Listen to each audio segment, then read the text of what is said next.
মির্চির বিশেষ নিবেদন Times of পুরাণ।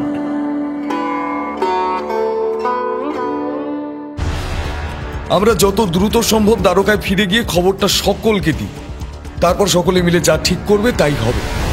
আপনার সেবার অধিকার থেকে আমাকে বঞ্চিত করবেন না মধুসূদন। সত্যভামাকে আর লাভ করা যাবে না। তুমি বরং সত্রাজিৎকে বধ করে তার কাছে রাখা সমন্তক মণি হরণ করে নাও। আমাকে রক্ষা করুন। আমি সংবাদ পেয়েছি কৃষ্ণ আমার কাছ থেকে সমন্তক মণি উদ্ধারের উদ্যোগ করেছে। কিন্তু এক্ষেত্রে একটা সমস্যার সম্মুখীন আমাকে হতে হয়েছে তাতো। শুনছেন মহর্ষি বেদব্যাস রচিত শ্রীমদ্ ভাগবত মহাপুরাণ ও গর্গ সংহিতা অবলম্বনে কৃষ্ণ কথা। আজ শুনবেন শ্রীকৃষ্ণের সংসার। হরি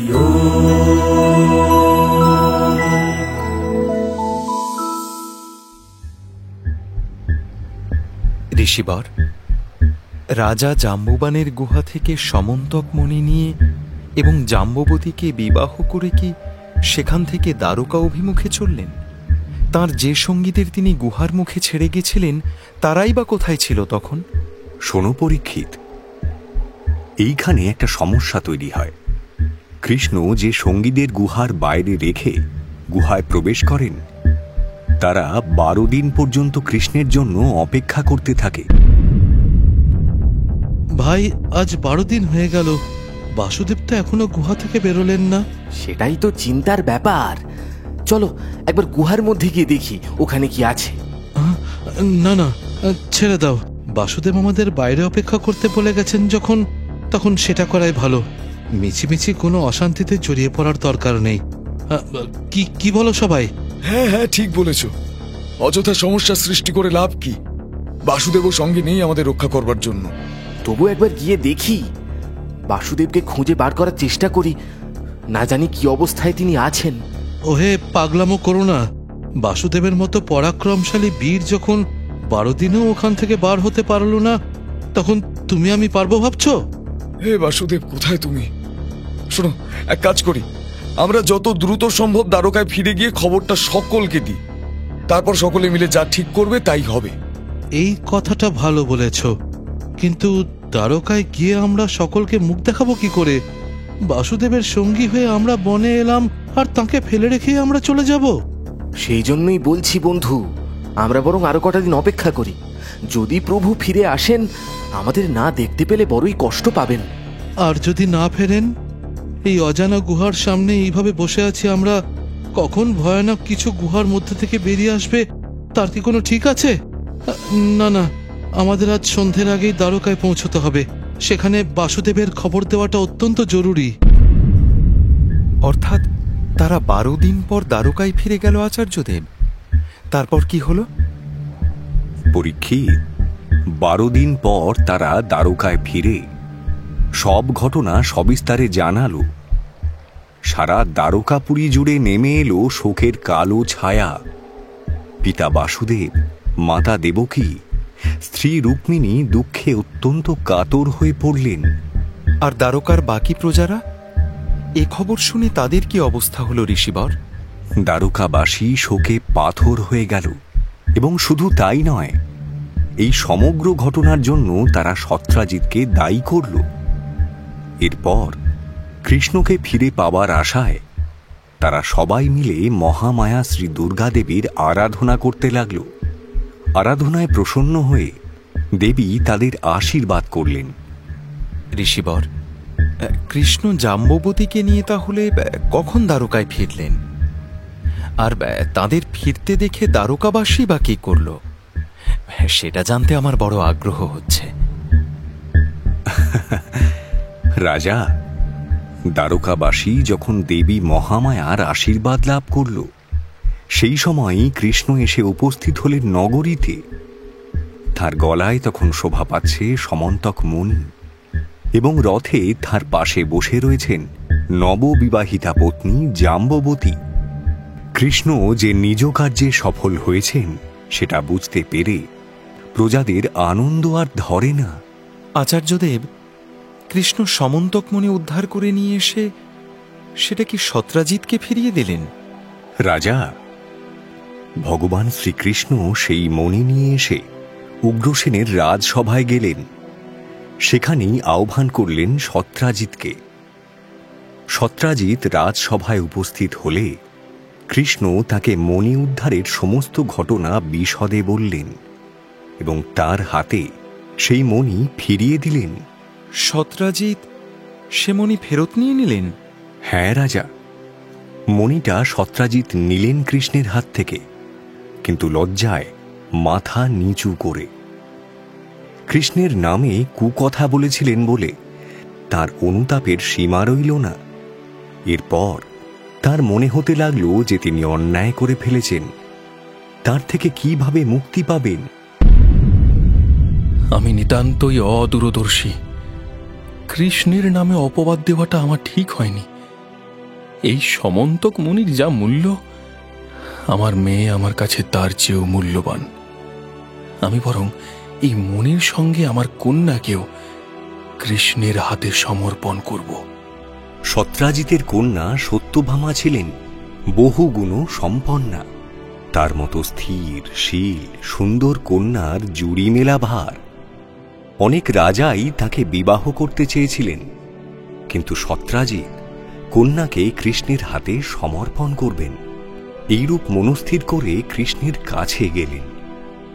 তার কাছে নিজের অপরাধের জন্য ক্ষমা চেয়ে বললেন, ভগবান, আমার কৃতকর্মের জন্য আমি অত্যন্ত লজ্জিত এবং দুঃখিত।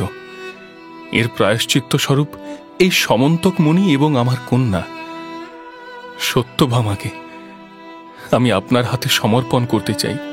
হে সত্রাজিৎ, এই সমন্তক মণি আমি নিতে অপারগ। এই মণি সূর্যদেবের, এবং আপনি তাঁর ভক্ত বলে তিনি এটা আপনাকে দিয়েছিলেন। তাই এই মণিতে শুধুমাত্র আপনারই অধিকার। আমরা শুধু এই মণি থেকে প্রাপ্ত সোনা গ্রহণ করার অধিকারী। অতএব আপনি সেটা আমাদের দিতে পারেন। আর আপনার কন্যা সত্যভামা যে বহুগুণ সম্পন্না, সে কথা আমি জানি, এবং তার পানি গ্রহণ করতে আমার আপত্তি নেই। তারপর কি হলো আচার্যদেব? বিবাহের অল্প দিন পরেই হস্তিনাপুর থেকে যতুগৃহ দাহের সংবাদ এসে পৌঁছয়। তুমি তো জানো রাজা, ভগবান শ্রীকৃষ্ণের অজানা তো কিছুই নেই। তাই তিনি জানতেন এই দুর্ঘটনায় পাণ্ডবদের কোনো ক্ষতিই হয়নি। তবু যখন দূত এসে সংবাদ দিল যে যতুগৃহের অগ্নিতে কুন্তি এবং পাণ্ডবগণ দগ্ধ হয়ে গেছেন, তখন তিনি বলরামকে নিয়ে দ্রুত হস্তিনাপুর রওনা হয়ে গেলেন। কৃষ্ণ বলরাম দুজনেই দ্বারকা ছেড়ে চলে গেলেন? দ্বারকা তো অরক্ষিত রইল প্রভু। কোনো বিপদ ঘটল না? সত্রাজিতের কন্যা সত্যভামার প্রতি অনেকেই আকৃষ্ট ছিলেন এবং তাকে বিবাহ করতে ইচ্ছুকও ছিলেন। শতধন্যা ছিল তাদের মধ্যে অন্যতম।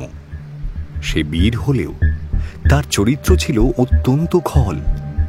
শ্রীকৃষ্ণ হস্তিনাপুরে চলে যাওয়ার পর অক্রূর এবং কৃতবর্মা শতধন্যাকে পরামর্শ দিলেন।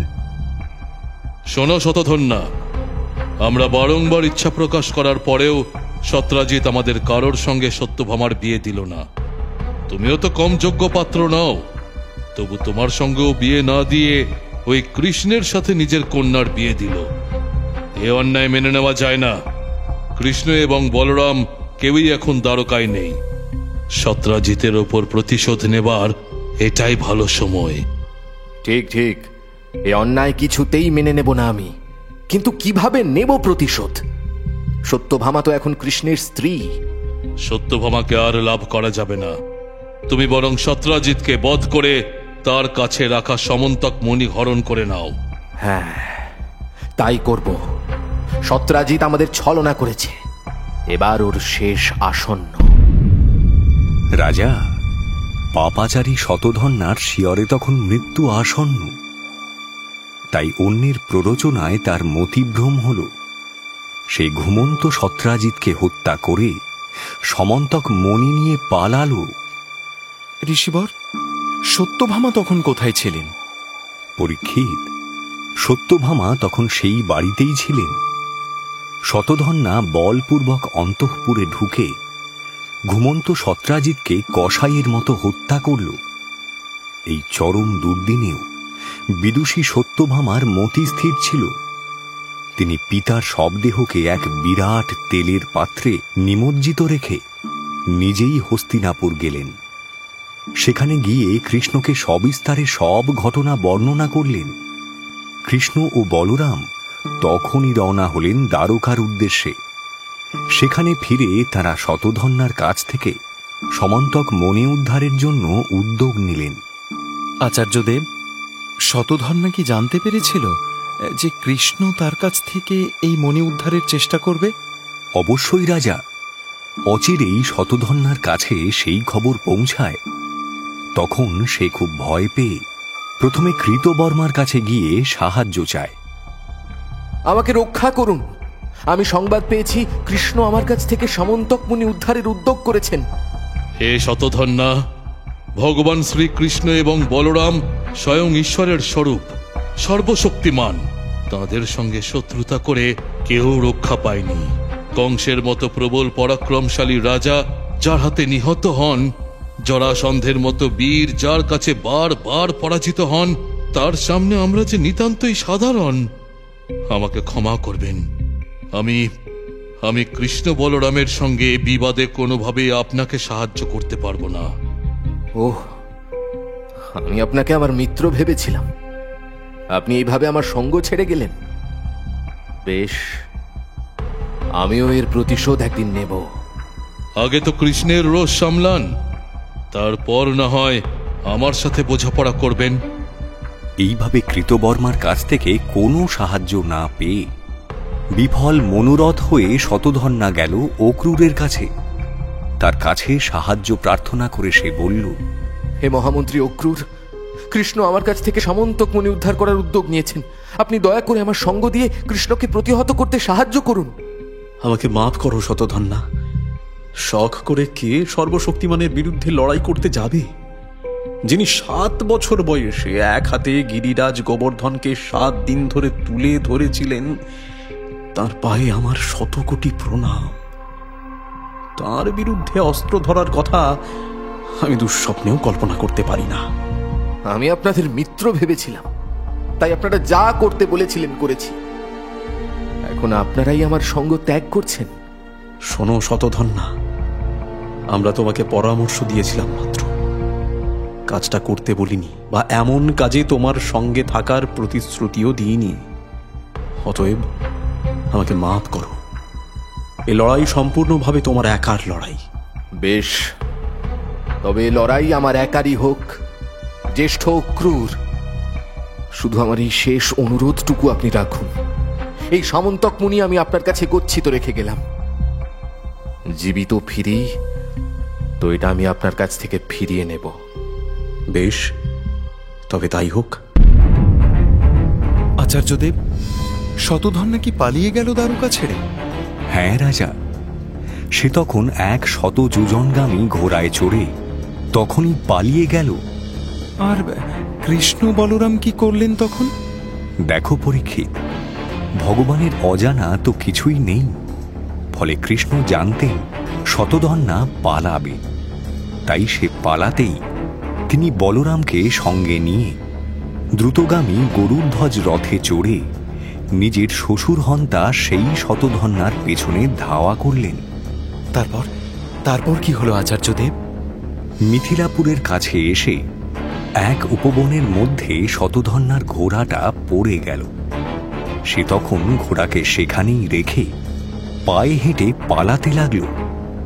ভগবান শ্রীকৃষ্ণ তখন রথ থেকে নেমে পদব্রজেই তাকে তাড়া করলেন। একসময় কৃষ্ণ তাঁর তীক্ষ্ণধার সুদর্শন চক্র দিয়ে শতধন্যার মস্তক ছেদ করলেন। তারপর তার বস্ত্রের মধ্যে হাত ঢুকিয়ে সমন্তক মণি খুঁজতে লাগলেন। আচার্যদেব, তিনি পেলেন সেই মণি?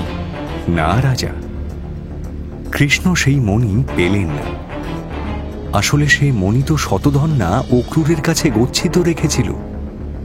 তাই শ্রীকৃষ্ণ ফিরে এসে বলরামকে বললেন, আমরা মিছেই শতধন্যাকে বধ করলাম, সমন্তক মণি তো তার কাছে নেই। কৃষ্ণ, তোমার কথা শুনে মনে হচ্ছে নির্ঘাত সেই মণি সে দ্বারকাতেই কারো কাছে গচ্ছিত রেখে গেছে। এখন ফিরে গিয়ে তার খোঁজ খবর করতে হবে। ঠিক বলেছ দাদা, এখন দ্বারকায় ফেরা যাক। তবে তুমি দ্বারকায় ফিরে যাও কৃষ্ণ। মিথিলারাজ আমার অতি প্রিয় বন্ধু। তার রাজ্যের সীমায় এসে তার সঙ্গে দেখা না করে ফিরে গেছি, এই কথা জানতে পারলে তিনি অত্যন্ত দুঃখ পাবেন। তাই আমি তার সঙ্গে দেখা করতে চললাম। তবে আজ্ঞা করো, আমি দ্বারকায় ফিরে যাই। ঋষিবর, মিথিলায় গিয়ে নিশ্চয়ই সাদর অভ্যর্থনা পেলেন বলরাম। সেখানে কতদিন বাস করলেন? এরপর বলরাম মিথিলায় গেলে সেখানে রাজা অত্যন্ত আনন্দিত হয়ে তাকে আপ্যায়ন করলেন। তার সম্মান এবং সেবায় তৃপ্ত হয়ে বলরাম বেশ কয়েক বছর মিথিলাতে থেকে গেলেন। এই সময়ই ধৃতরাষ্ট্রপুত্র দুর্যোধন বলরামের কাছে গদা শিক্ষা নিয়েছিলেন। আর কৃষ্ণ, তিনি দ্বারকায় ফিরে কি করলেন আচার্যদেব? তিনি দ্বারকায় ফিরে এসে সত্যভামাকে জানালেন দুষ্ট শতধন্যা বধ হলেও তার কাছে সমন্তক মণি পাওয়া যায়নি। এরপর তিনি আত্মীয় বন্ধুদের সাহায্যে শ্বশুর সত্রাজিতের পারলৌকিক ক্রিয়া সম্পন্ন করলেন। আচার্যদেব, শতধন্যাকে যারা সমন্তক মণিহরণের কুপরামর্শ দিয়েছিলেন, অর্থাৎ কৃতবর্মা এবং অক্রূর, তারা কি করলেন? তারা দুজন শতধন্যা হত্যার খবর পেয়ে অত্যন্ত ভয় পেয়ে গেলেন এবং দ্বারকা থেকে পালিয়ে গিয়ে নিজেদের প্রাণ রক্ষা করলেন। অক্রূর তো যাদবকুলের অত্যন্ত সম্মানীয় একজন মানুষ ছিলেন। তিনি এইভাবে প্রাণ বাঁচাতে দ্বারকা ছেড়ে পালিয়ে গেলেন। আর এমন ঘটনায় দ্বারকাবাসীদের মধ্যে কি কোনো প্রভাব পড়ল আচার্যদেব? হ্যাঁ রাজা, প্রভাব পড়েছিল। দ্বারকার বয়োজ্যেষ্ঠ প্রজাদের মধ্যে বিশ্বাস ছিল যে অক্রূর যেখানে বসবাস করেন সেখানে প্রবল বর্ষণ হয় এবং সেখানকার প্রজারা কষ্ট এবং মহামারী থেকে রক্ষা পায়। তাদের ধারণা হল অক্রূর চলে যাবার কারণে দ্বারকায় বিভিন্ন অশুভ শক্তি প্রভাব বিস্তার করেছিল, যার প্রভাবে প্রজাদের নানান রকম মানসিক ও শারীরিক ক্লেশ হচ্ছিল। সে কি আচার্যদেব, যেখানে স্বয়ং শ্রীকৃষ্ণ রয়েছে সেখানে কি কোনো অশুভ শক্তি তার প্রভাব বিস্তার করতে পারে? না, কখনোই হতে পারে না রাজা। ভগবান শ্রীকৃষ্ণও জানতেন দ্বারকার প্রজাদের এই হেন ক্লেশের কারণ সেটা নয়, কিন্তু সেই সময় লোক অপবাদ দূর করার জন্য তিনি দূত পাঠিয়ে অক্রূরকে খুঁজে দ্বারকায় আনলেন। অবশ্য তার অক্রূরকে খুঁজে আনার পেছনে আরও একটি উদ্দেশ্য ছিল। কি সেই উদ্দেশ্য ঋষিবর? সর্বজ্ঞানী ভগবান শ্রীকৃষ্ণ জানতেন সেই সমন্তক মণি শতধন্যা অক্রূরের কাছেই গচ্ছিত রেখেছেন। তার কাছ থেকে মিষ্টি কথায় সেই মণি উদ্ধার করাও কৃষ্ণের আরেক উদ্দেশ্য ছিল। আচার্যদেব, সেই কাজ কি করে সমাধা করলেন কৃষ্ণ? অক্রূর দ্বারকায় ফেরার পর কৃষ্ণ তাকে যথাযোগ্য সমাদর ও আপ্যায়ন করলেন। তারপর তাকে বললেন, হে ক্ষুল্লতাতো, আপনি তো দান ধর্মের পালক। আমরা অনেকদিন থেকেই জানি যে সত্রাজিতের কাছ থেকে অপহৃত সামন্তক মুনি শতধন্যা আপনার কাছে গচ্ছিত রেখেছিল। এখন আপনি তো জানেন যে সত্রাজিতের কোনো পুত্র নেই, সুতরাং তার কন্যার পুত্র অর্থাৎ তার দৌহিত্রই তার সকল সম্পত্তির উত্তরাধিকারী হবে। অর্থাৎ শাস্ত্রবিধি অনুযায়ী সেই মণি আমার পুত্রদেরই পাওয়া উচিত। হ্যাঁ বাসুদেব, সে কথা আমি অস্বীকার করি না। কিন্তু আমি জানি আমার পুত্রদের কাছে থাকার চেয়ে আপনার মতো একজন পবিত্রাত্মার কাছে থাকাই মঙ্গল। কিন্তু এক্ষেত্রে একটা সমস্যার সম্মুখীন আমাকে হতে হয়েছে। তা তো কি সমস্যা? আমাকে খুলে বলুন বাসুদেব। আমার অগ্রজ বলরাম এবং আমার স্বজনরা এই মণি সম্বন্ধে আমার কথার উপর সম্পূর্ণ বিশ্বাস করেন না।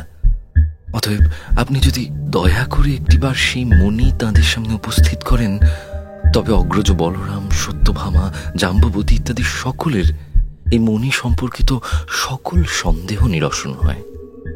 বাসুদেব, আমি আপনার অনুরোধ অবশ্যই রক্ষা করব। সেই মণি আমার সঙ্গেই আছে। আমি আমি এখনই আপনাকে তা দেখাচ্ছি। এই কথা বলে অক্রূর তার বস্ত্রের মধ্যে থেকে লুকিয়ে রাখা সেই সূর্যের মতো উজ্জ্বল মণি বার করে শ্রীকৃষ্ণের হাতে দিলেন। কৃষ্ণ তার স্বজনদের সকলকে নিজের হাতে করে সেই মণি দেখালেন। এতে এই মণি সম্বন্ধে তার উপর আরোপিত সকল কলঙ্ক থেকে তিনি মুক্ত হলেন। তারপর আচার্যদেব, শ্রীকৃষ্ণ মণিটা এরপর নিজের কাছেই রাখলেন নাকি অক্রূরকে ফিরিয়ে দিলেন? পরীক্ষিত, সমন্তক মণি নিজের কাছে রাখার মতো সামর্থ্য ভগবান শ্রীকৃষ্ণের অবশ্যই ছিল।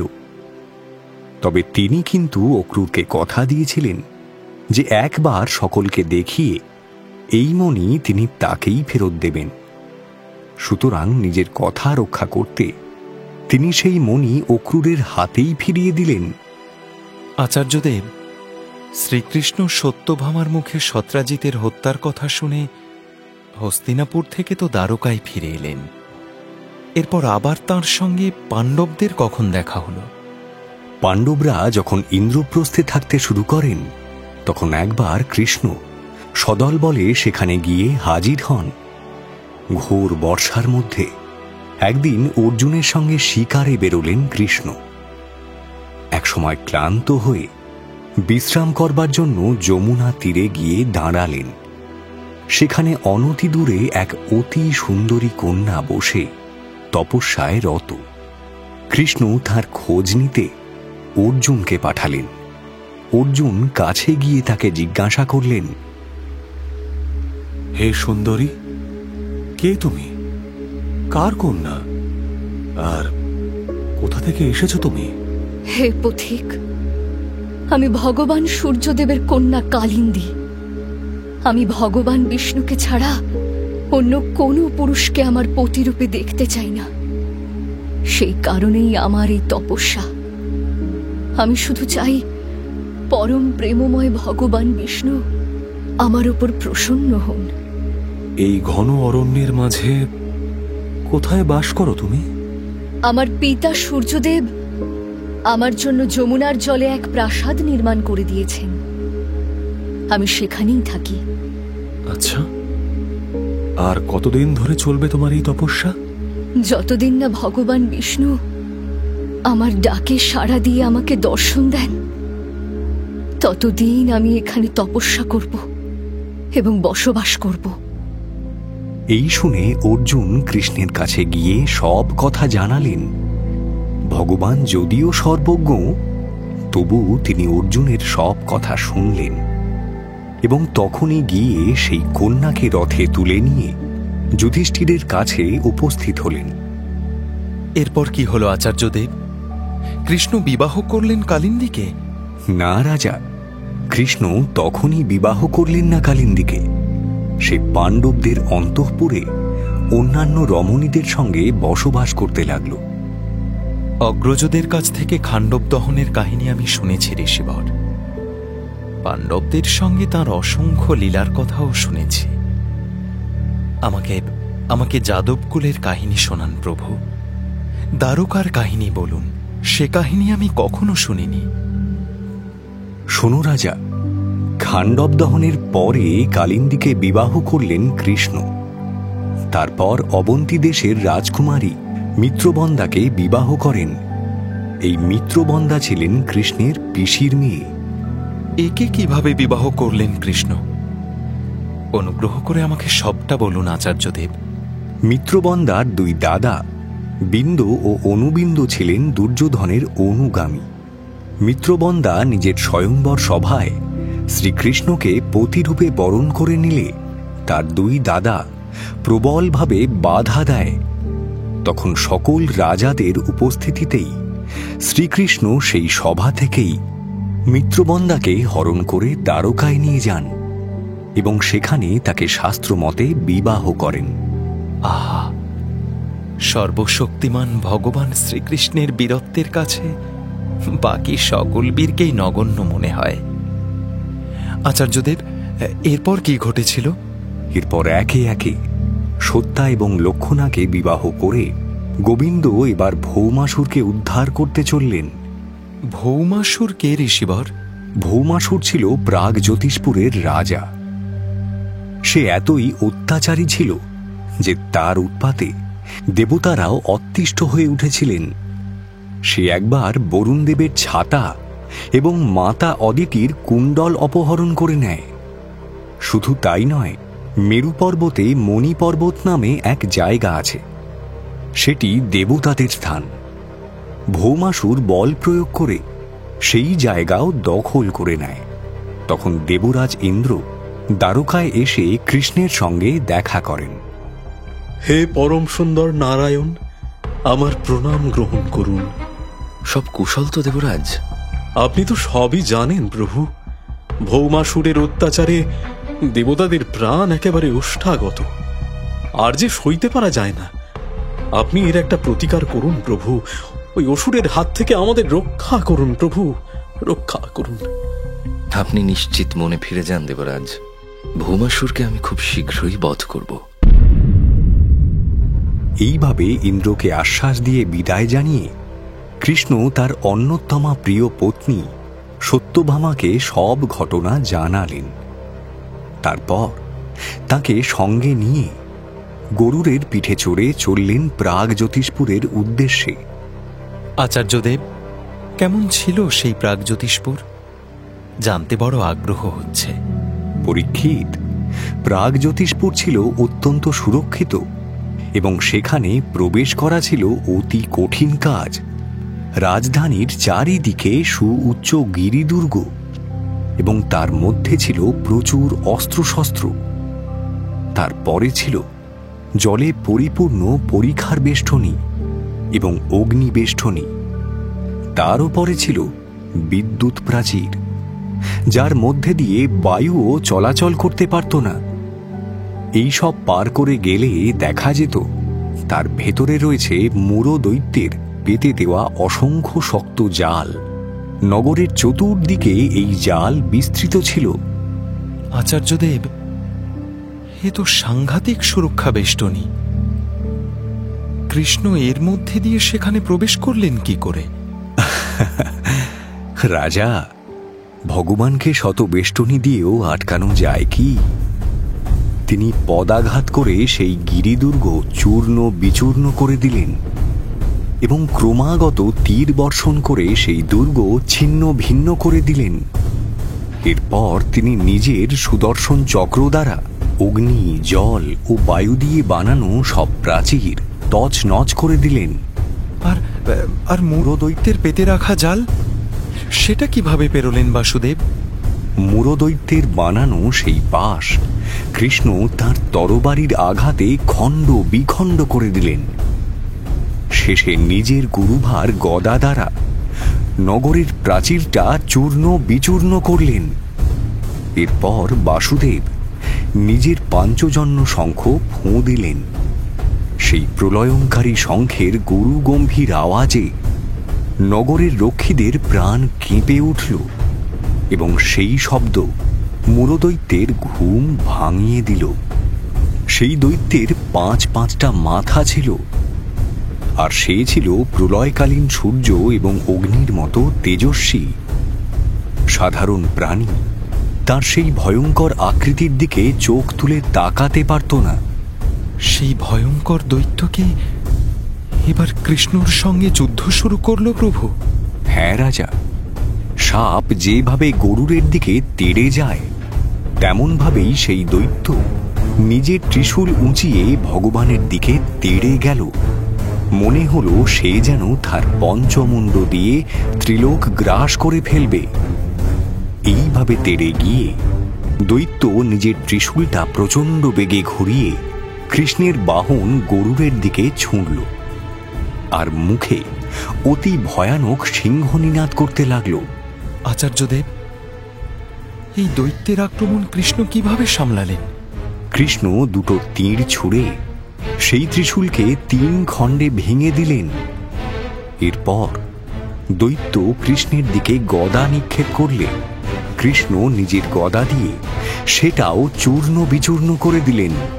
তার একের পর এক অস্ত্র কৃষ্ণ নষ্ট করে দেওয়ার পর শেষে অস্ত্রহীন হয়ে পড়ে সেই দৈত্য 2 হাত বাড়িয়ে কৃষ্ণের দিকে তেড়ে এলো। কৃষ্ণ তখন নিজের সুদর্শন চক্র দ্বারা তার 5টি মুণ্ডই কেটে দিলেন। মুরদৈত্যের 7টি পুত্র ছিল। পিতার মৃত্যুতে কাতর হয়ে তারা পিতৃহত্যার প্রতিশোধ নিতে চাইল। সেই কারণে তারা ভৌমাসুরের আদেশে পীঠ নামের এক দৈত্যকে সেনাপতি করে কৃষ্ণকে আক্রমণ করল। কিন্তু কৃষ্ণের শরাঘাতে সেনাপতি পীঠ এবং সকল সৈন্যদের দেহ ছিন্ন ভিন্ন হয়ে গেল। এই সময় ভৌমাসুর কি করছিল প্রভু? ভৌমাসুর যখন দেখল যে তার সমস্ত সেনা, এমনকি সেনাপতিও কৃষ্ণের হাতে নিহত হয়েছে, তখন সে প্রচণ্ড রাগে উন্মত্ত হয়ে মদ্রস্রাবী নামের এক গজ সেনা নিয়ে নগর থেকে বেরিয়ে এলো। কাল বিলম্ব না করে সে ভগবানের ওপর শতগ্নি নামক অস্ত্র প্রয়োগ করল, কিন্তু কৃষ্ণের কোনো ক্ষতি করতে পারল না সে।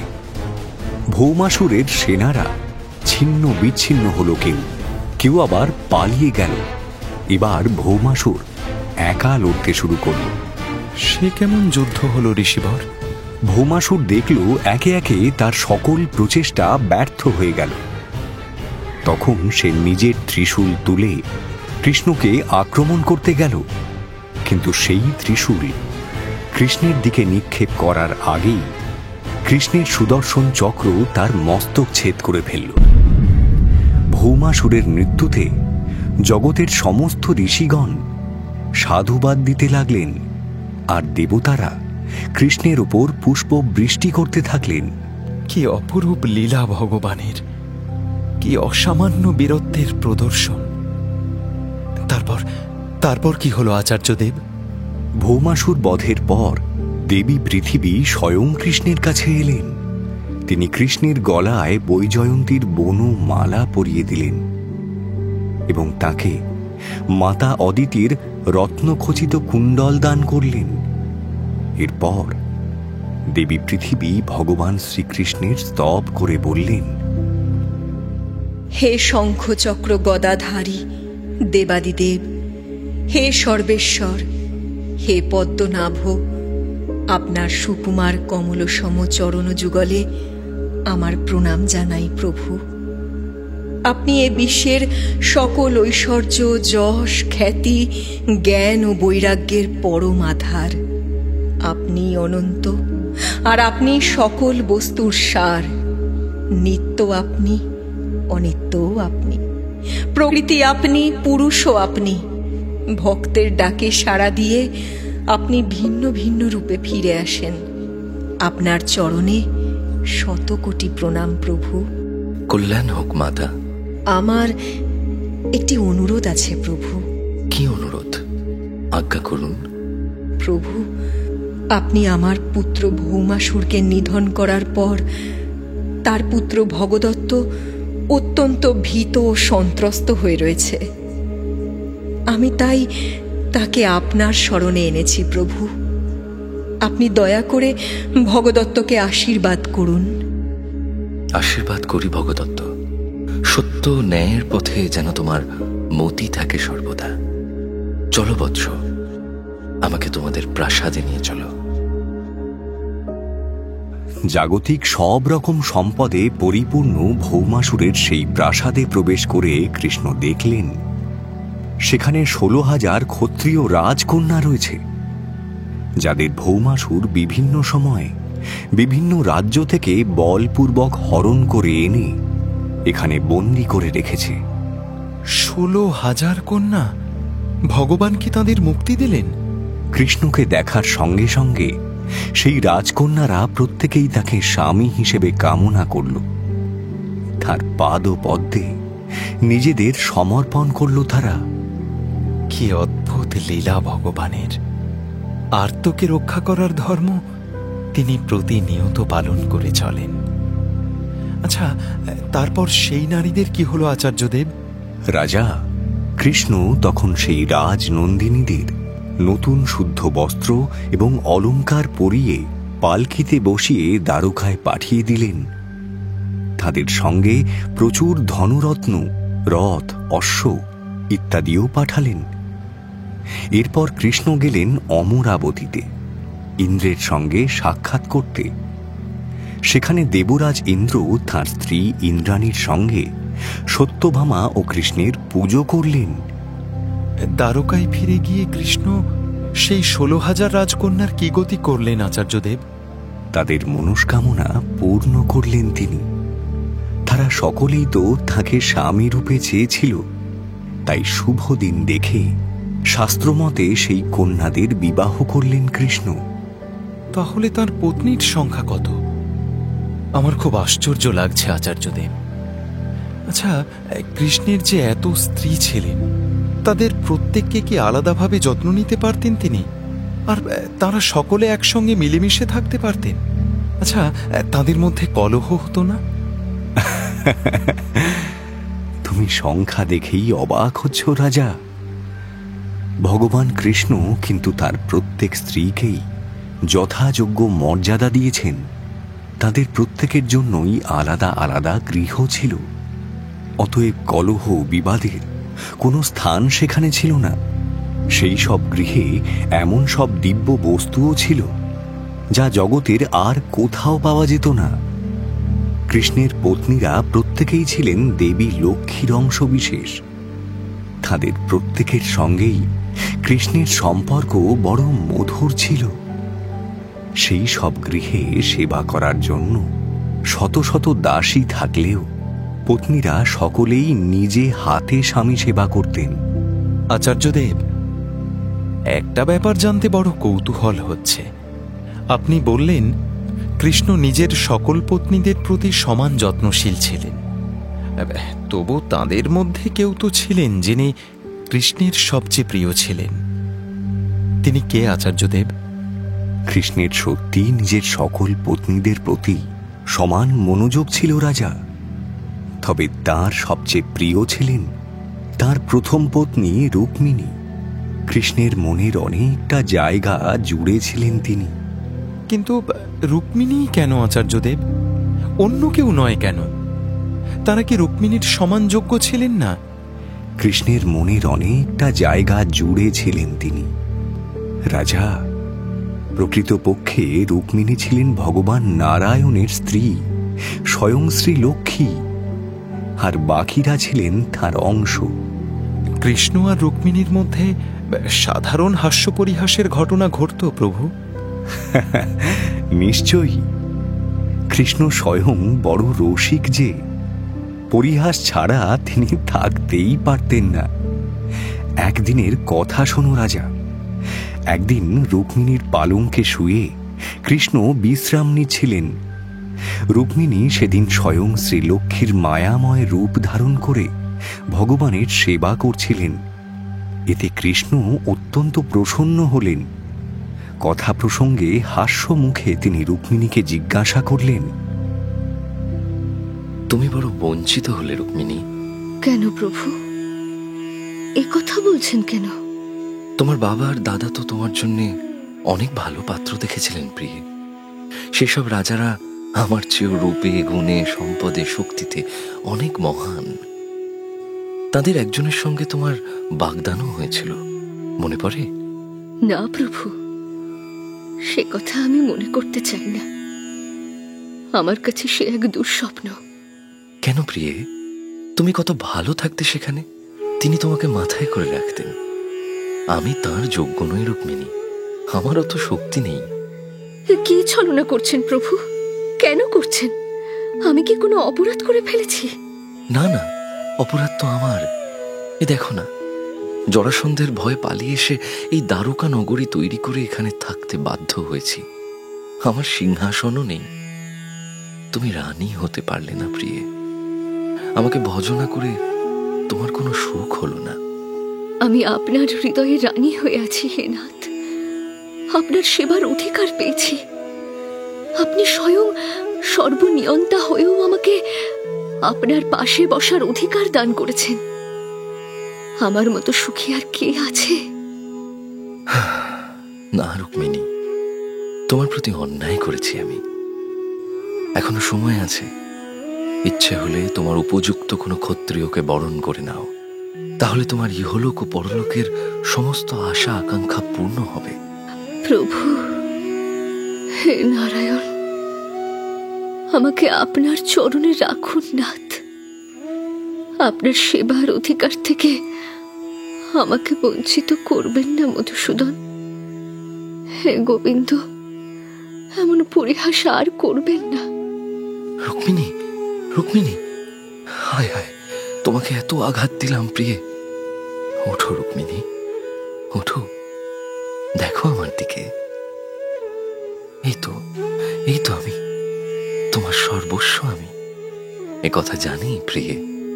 ওঠো, ওঠো রুক্মিণী, আমি পরিহাস করছিলাম, আমাকে ক্ষমা করো তুমি। কৃষ্ণের মুখে এমন কথা শুনে রুক্মিণী অত্যন্ত ভয় পেলেন। তার মনে হল কৃষ্ণ বুঝি তাকে ত্যাগ করবার উপায় খুঁজছেন। আর এই কথা মনে হতেই তিনি কাঁদতে কাঁদতে মূর্ছিত হয়ে পড়লেন। তার হাত থেকে সোনার চামর খসে পড়ল। রুক্মিণীর প্রেমের প্রতি কি কৃষ্ণের কোনো সংশয় ছিল ঋষিবর? না রাজা, তা ছিল না। তিনি তো নির্মল পরিহাস করছিলেন মাত্র। তবে একটা কথা শুনে রাখো পরীক্ষিত, ভগবান স্বয়ং তার শরণাগত ভক্তদের এইভাবেই পরীক্ষা নিতে থাকেন। তার প্রতি অবিচল নিষ্ঠা আর ভক্তি আছে কিনা তা তিনি যাচিয়ে দেখেন রাজা। ভক্তের হৃদয়ে একমাত্র তিনিই থাকবেন, দ্বিতীয় কারোর উপস্থিতি তিনি সইতে পারেন না যে। তাই এমন পরীক্ষা নিয়ে থাকেন, বুঝলে রাজা? তার প্রতি অবিচল ভক্তিতে যেন কোনো খাদ না থাকে। বুঝেছি আচার্যদেব, আপনি আমাকে কৃপা করুন। দেবী রুক্মিণীর মতো তাঁর চরণে সেই একাগ্রতা যেন আমার বজায় থাকে। পৃথিবীতে অন্য কোনো কিছু আর চাই না প্রভু, তাকে ছাড়া আর কিচ্ছু চাই না।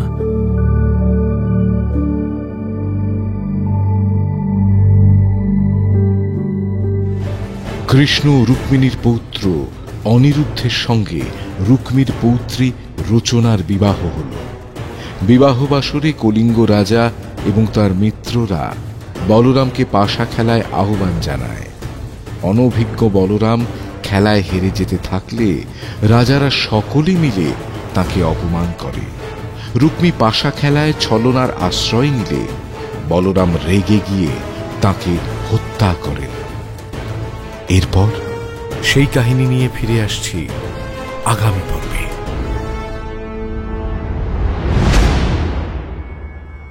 শুনলেন মহর্ষি বেদব্যাস রচিত শ্রীমদ্ ভাগবত মহাপুরাণ ও গর্গ সংহিত অবলম্বনে কৃষ্ণ কথা।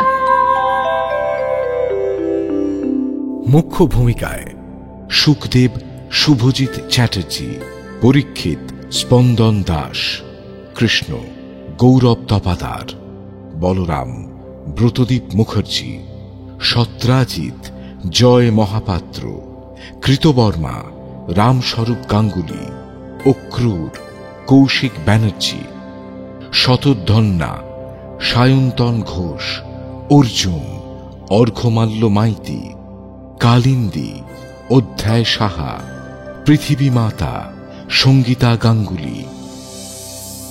নাট্যরূপ মহুয়া বন্দ্যোপাধ্যায় ও সুজাতা ভট্টাচার্য, শব্দগ্রহণ ও আবহ সত্যজিৎ সেন, শব্দ পরিকল্পনা ও মিশ্রণ সব্যসাচী মুখার্জি, পরিচালনায় শাওলি মজুমদার, সৃজনশীল পরিচালনা ইন্দ্রাণী চক্রবর্তী, প্রযোজনা প্যাস্টেল এন্টারটেইনমেন্ট। টাইমস অফ পুরাণ আপনার জন্য মির্চি বাংলা ইউটিউব চ্যানেল এবং গানা অ্যাপে।